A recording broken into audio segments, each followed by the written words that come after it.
Okay. Squishy Frog has stolen my jester hat, apparently. Asshole. Okay, so I promised I would talk about pretty much like the state of wrestling. And there's so much I could say right now. But you really have to go back to almost the very beginning when I first started watching it. And I think it really leads back to that. Because the way you watched it as a child or growing up, and then you watch it today, it's completely different.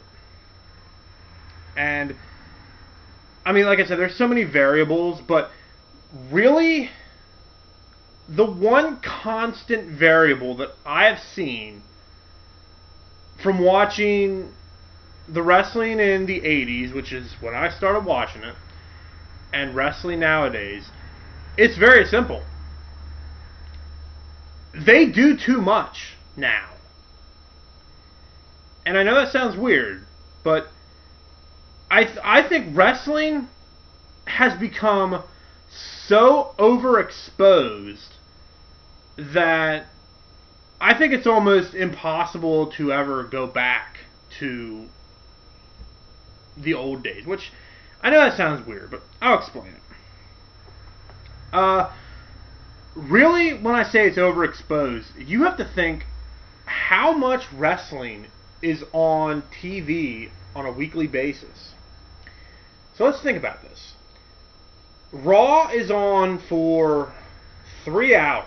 Oh my god. Oh my god.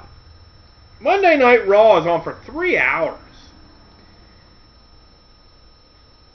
That's unheard of. I know WCW was on for 3 hours when they were during the Monday Night War, but that was really just to capitalize on, the ratings and everything like that. But you think 3 hours of television on a Monday night, every Monday night. Wrestling has no off season. So you think about that. And even with commercials, it's still maybe like 2 hours, 30 minutes. But that's still a lot. So let's branch this out. So you got, we'll just say 3 hours for Raw. Then you have the main event they just came out with. It's been around for a while, but the main event is a 1 hour show. That's on a Wednesday. So right there, you're looking at 4 hours. Then you have SmackDown on the Syfy channel. I refuse to call it Sci-Fi because it's not Syfy. It's not Sci-Fi, it's Syfy. SYFY is Syfy. I like the Sci-Fi channel. So right there, there's that's 6 hours. And then they have, I think, a Saturday morning show. I want to say they do. I think it's on for like a half hour. So, in a week, 1 week time span, you have 6.5 hours of wrestling television. That's a lot. That's an incredible amount of time to devote to this this brand of entertainment. And that's not even including pay-per-view. So let's take this another step further. A pay-per-view is 3 hours. So you now have, let's say, like a week of a pay-per-view. You have a 3 hour pay-per-view. Then you have the next night a 3 hour Raw. Then you have the main event for another hour. Then you have SmackDown for 2 hours. and then the Saturday morning thing for half hour. So in 1 week, 9.5 hours of wrestling.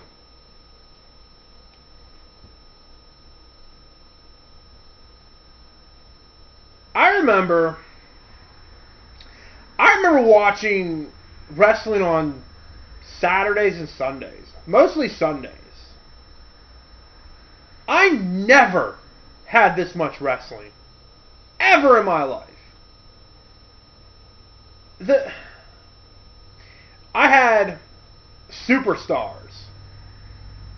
I think a lot of the old fans will remember that. WWF Superstars of Wrestling. Every Sunday on Channel 8. That was the time to watch wrestling. You know? And whenever like the advent of cable started showing up, you would get other wrestling shows. You would get like Wrestling Challenge. USA had All American Wrestling. It kind of branched out from there. Now most of the shows were the same thing. It was either showing recaps of what the other show was doing. So where it really gets to you is you have to look again at the way it's structured, because you look at a Raw now and you look at a Superstars back then, and here's the difference. During an episode of Superstars, you would have the big name guys, and they would wrestle the underneath guys, the jobbers, as they were called. And it was always a squash.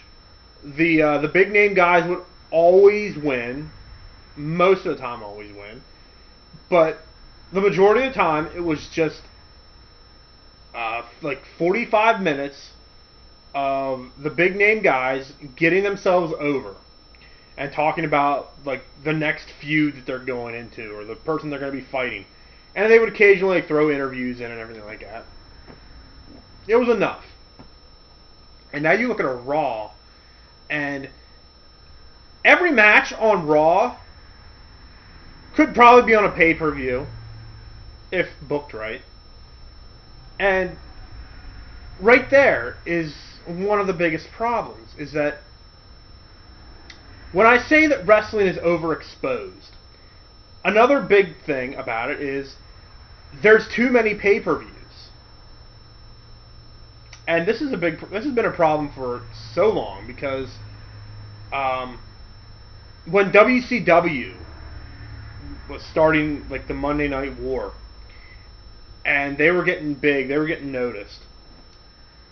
I think it was Eric Bischoff. They even said in an interview where he said it was his idea to go to like 6 pay-per-views, and then Vince McMahon went to 5 or 6.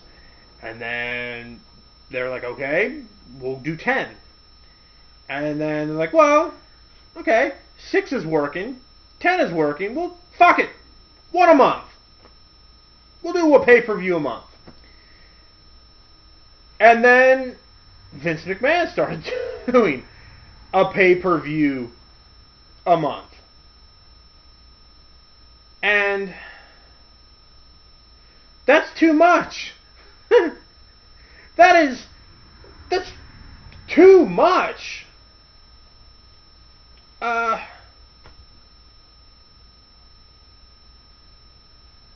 Especially if pay-per-views cost like $40. WrestleMania cost $60. $60. The other pay-per-views maybe like $45, $50. So you think about that. You imagine paying that much money every month, even if you were a diehard fan. Paying that much money a month to watch wrestling. You can't do it. I don't see how you could do it. I don't see how you'd want to do it. Because if you look at all the pay-per-views, the matches are no different than what you would see on Raw. And that's another problem, is okay, the pay-per-view matches let's see. Some of the examples. Okay. When you name a pay-per-view after a match, that's where I have a problem. Because, okay, example, Hell in a Cell. They have a pay-per-view called Hell in a Cell.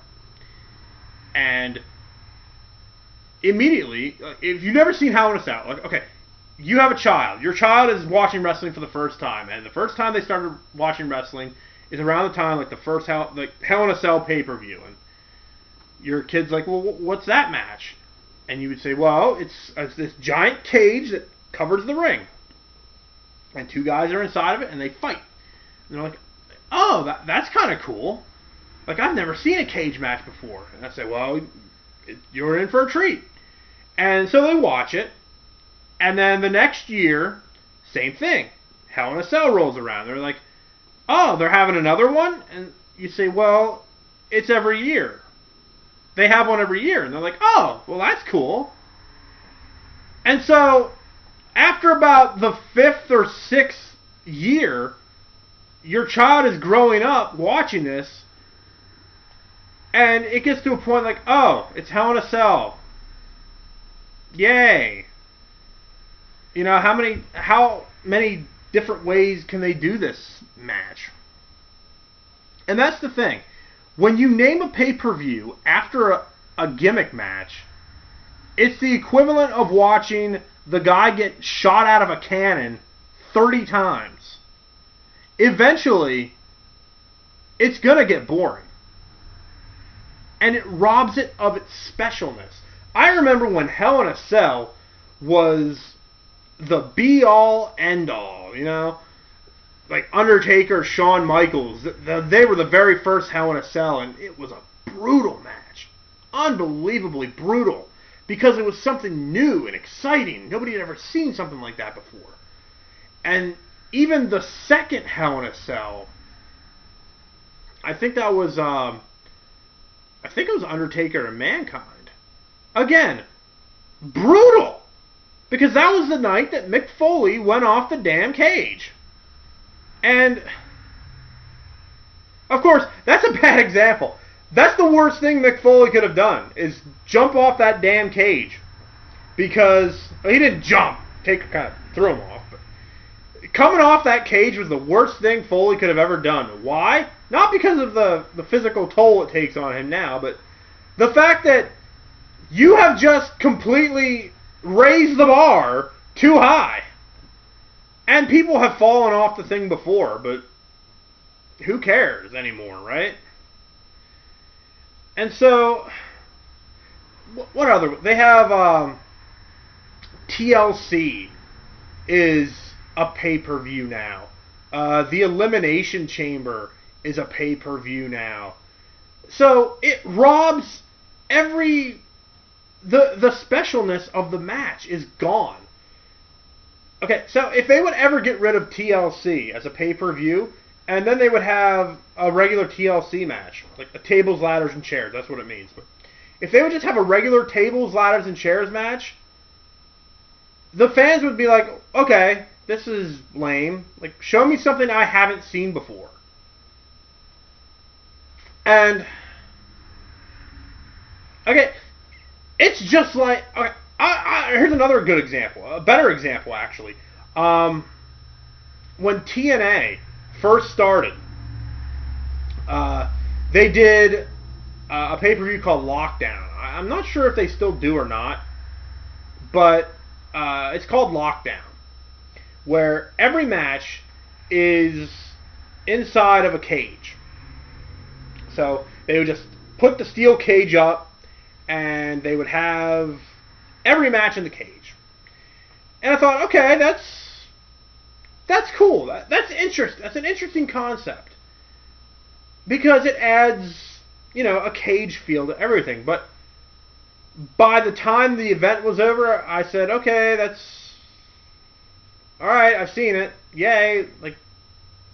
And then every year since then, they have done this.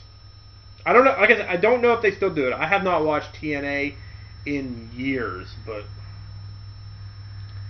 I can tell you it got old quick. It got old real quick. Uh, you know, I remember TLC matches used to be something amazing. See these young guys just, use all these new weapons and like use a ladder as a weapon, a table and a chair. It was just amazing to see. And now you watch the TLC pay-per-view and they have tables matches, they have ladder matches, and they have chairs matches. What the fuck is a chairs match? Because there was a time they had a chairs match. It was The Undertaker and Batista, where Batista, I think, hit a low blow and cracked Taker with a chair and pinned him. And he's celebrating because he won the match, and I think he was champion at the time, or I think Taker was champion, or somebody was champion. Anyway, he wins the match, and so all of a sudden Teddy Long comes out, and he's like, "Hold on, player! Hold on, player!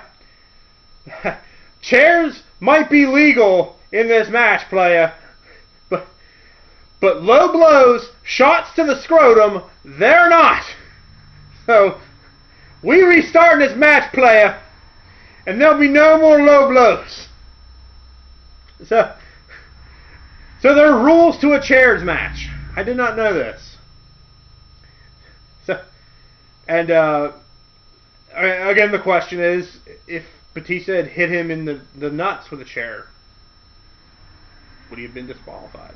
Spoonie, Noah Antweiler, used to do Wrestle on his website, and he actually had talked about that before. I just remember that. So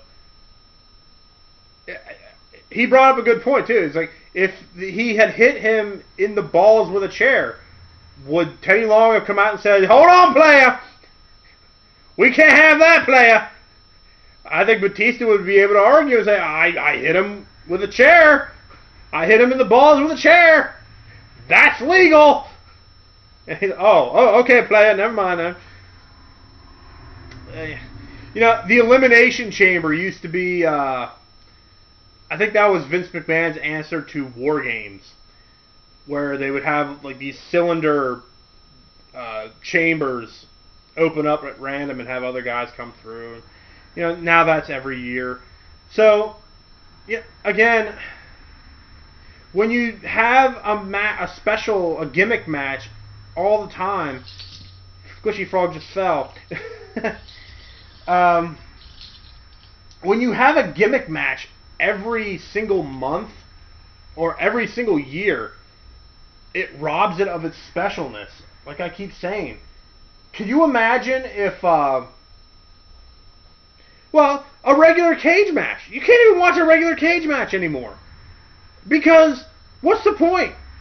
A regular cage match compared to Hell in a Cell or the Elimination Chamber? Who cares? A cage match used to be the most brutal, just unbelievably badass match. You didn't get any more badass than a cage match. But, of course, it means nothing now. And that's what I mean. It just means nothing. There are too many pay-per-views. Going back to that, there's just far too many pay-per-views. And, okay, you know who had it right? Amazingly enough, do you know who had it right? It was ECW. ECW had 6 pay-per-views. They had a pay-per-view every other month. So it would go like January, March, May, July, September, November. 6 pay-per-views. That gave them time to develop storylines, to develop angles, to develop rivalries, which is what wrestling is based on. if you don't have a convincing story, nobody's going to care.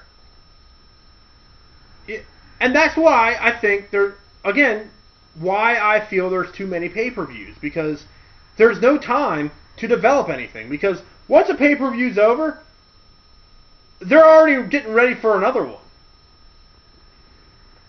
So you'll see the same match over and over again. How many times have John Cena and Randy Orton wrestled?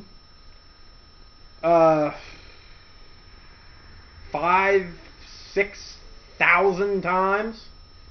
They even got to a point where they had a match where they weren't going to wrestle anymore. I remember this. They said, all right, like the stipulation for this match is like, this is it. Like, this is the last match we're having. And like 3 months later, they had another match. So it was kind of a bullshit thing, wasn't it, guys? But you can't keep seeing the same guys wrestle each other. I mean, you can if they have space in between them. Like every 30 days is just a little too much. And I know I'm kind of contradicting myself, because there's so many matches out there where they've had the same guys wrestle. They had like the Best of 7 series with I think Chris Benoit and Booker T. Great series of matches. TNA even had a great series of matches with Beer Money and the Motor City Machine Guns. Great series of matches, because it was just a bunch of great wrestlers wrestling. They were telling a story. They didn't need bullshit to get over. It was wrestling. Maybe that's all it needs. Because, and another thing, all right, I'm talking in circles, I know, but going back to why I think there's too much in wrestling, here's a question for everybody that's watched the 80s. How many times did you ever see the world champion wrestle? My answer is hardly ever. You would see Hulk Hogan wrestle maybe on Saturday night's main event, and that happened once every couple of months. You never saw him on a Superstars wrestling a jobber. You never saw a world title match on Superstars. They kept that shit separate, because that's just how it was. The champion was the top guy. Now you see him every week, and he gets overexposed, and nobody cares at the end.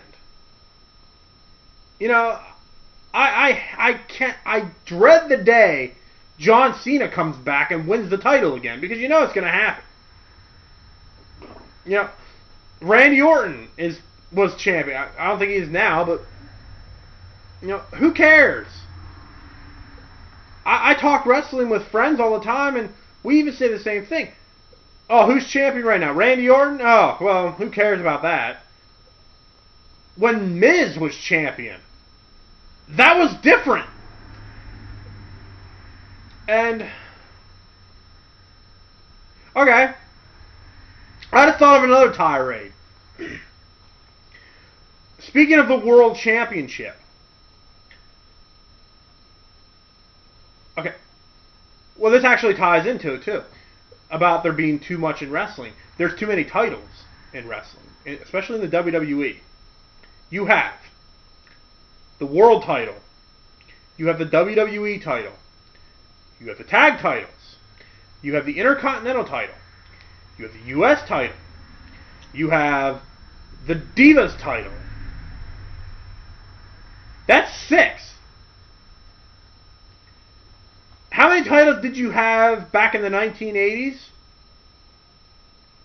The WWF title, the Intercontinental title, Tag Team titles, and occasionally the Women's title. 4. Now I know, it's not a big number, but 4. Tag Teams, Intercontinental, World title. That's all you need! That is all you need! it got to a point where everybody had their own fucking title. But my biggest gripe is, why do we need 2 world titles? I know why. They had to split Raw and SmackDown up. And for a while there, they had one champion. They had the undisputed champion. When WCW officially disappeared, they had the undisputed champion. And when they did the brand separation, Raw and SmackDown, they said, okay, the undisputed champion is going to go back and forth to each show. And if he ever loses the title, whoever beats him, that's the show he stays on. So if he got beat by a guy on Raw, the former champion would be on Raw now, and the undisputed champion would bounce back and forth. I saw no problems with that. But apparently they did. Apparently Vince McMahon did. So all of a sudden, Ric Flair comes out and he gives the world title to Triple H. It's the old WCW title, but he just says, here, Triple H, you're now the world champion. And I said, okay, that's a little unorthodox. I believe they had a tournament in WrestleMania 4 because somebody pulled that kind of shit. But who am I to judge? So, now you have the world champion and the WWE champion. Now, when you say those two, I ask you this question. Who do you think is a higher champion? I would think the world champion would be. Because, back in the days of the NWA, when the world title actually meant something, you had all the territories. And all around the country, you had territories. And each territory had their own champion. And when it came time, the world champion, who was usually Ric Flair or Harley Race or Dusty Rhodes, they would come to the territory, they would wrestle the champion. Because the champion of the territory was the best in that territory. So therefore, he would wrestle the world champion. It made sense. Because when you think of world heavyweight champion, you think he's the best. He's the best in the world.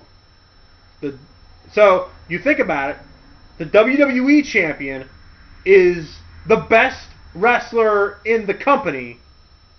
The world champion is the best wrestler worldwide.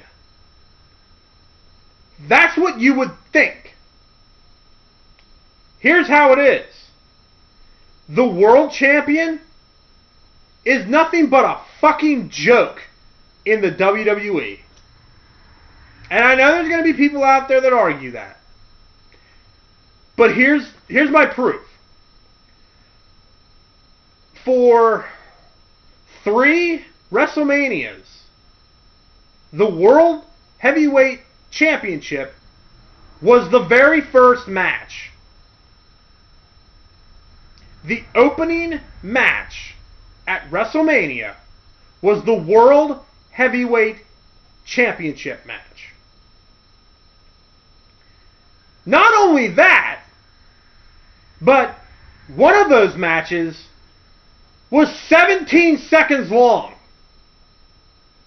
I'm talking about Sheamus and Bryan Danielson for the world title. It was 17 seconds long. So you tell me, which title means more? There was a time the world title actually was bigger than the WWE title. And that was only when Triple H had it. When Triple H dropped that belt and went on to do God knows what, that belt fell to obscurity. Unbelievable obscurity, man. And it doesn't have to be that. You think world champion, they're number one. Okay? Floyd Mayweather is the welterweight champion, heavyweight, or the welterweight champion of boxing. That's worldwide. Worldwide! World! As in the entire world. Am I making any sense? Any fucking sense? Oh, there was a time where they had champions all over the damn... I think they had 8 titles at one time. Because Raw had the world title, the Intercontinental title, the World Tag Team titles, and the Women's Championship. That's 4 on one show. SmackDown had the WWE title, the WWE Tag Team titles, the US Championship, and the Cruiserweight Championship, which then got replaced by the Divas title. 4.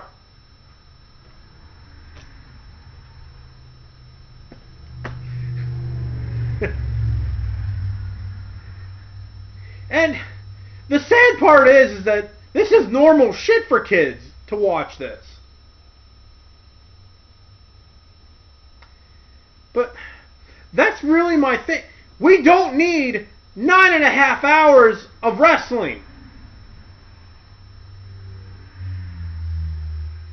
I would be happy with 4 hours. Raw and SmackDown every week. Have them on for 2 hours. That's all you need. Have 6 pay-per-views. 6! 6! That's all you need. Every other month. That gives you time to build stories. That gives you time to actually tell a competent story.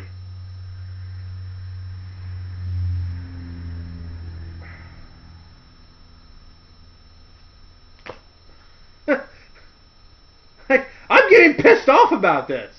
The more I think about it, I'm literally getting upset. Because it's so basic. I think of some of the storylines that I've seen. It's such a basic concept. This is all you need.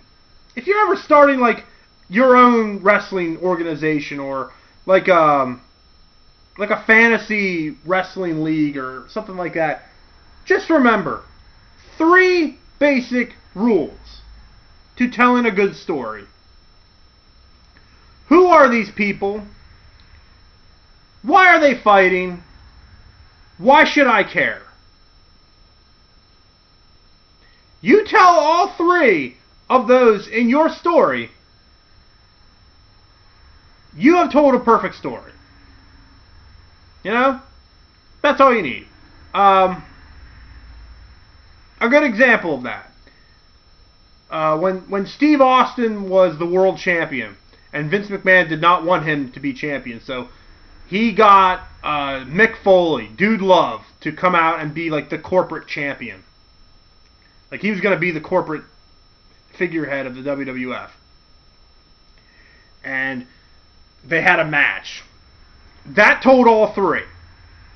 Others have told it, but I'm using this as an example. So, all 3. Who are these people? Steve Austin, Dude Love. Why are they fighting? Because Steve Austin is the world champion. Vince McMahon does not want him to be world champion. And he's using Dude Love to circumvent the title. And big one, why should I care? Because it's showing that Vince McMahon is openly abusing his power to get someone else that he wants into the title picture. And That's not cool. That's not the way it should be. That's why you care. Because it's not supposed to happen like that. Vince is just supposed to accept it. But, there's other examples, but bottom line, I know I've rambled.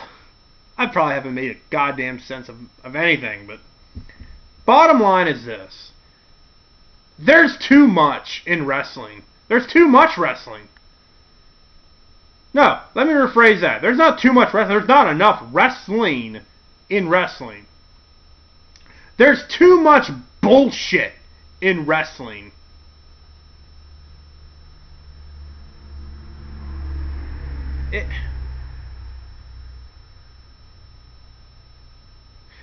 Like they brought back the McMahon-Helmsley era.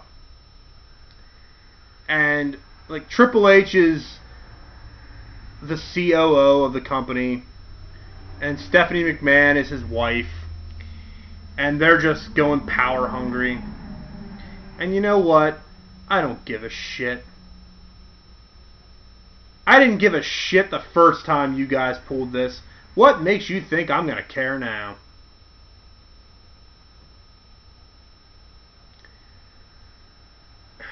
Yeah, that's all I got for this one, man. I need to choose something that's not going to get me all pissed off. I've actually gotten some requests from some people, so I'll probably do maybe some spotlights on some people. Like The Rock and Triple H, Undertaker, Steve Austin, all them guys.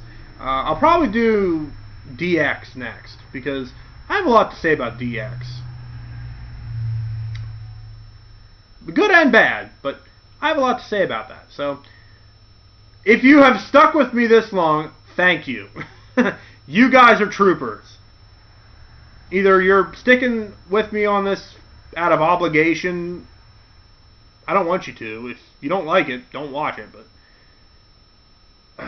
my God. I'm literally pissed right now. Over something that's not real.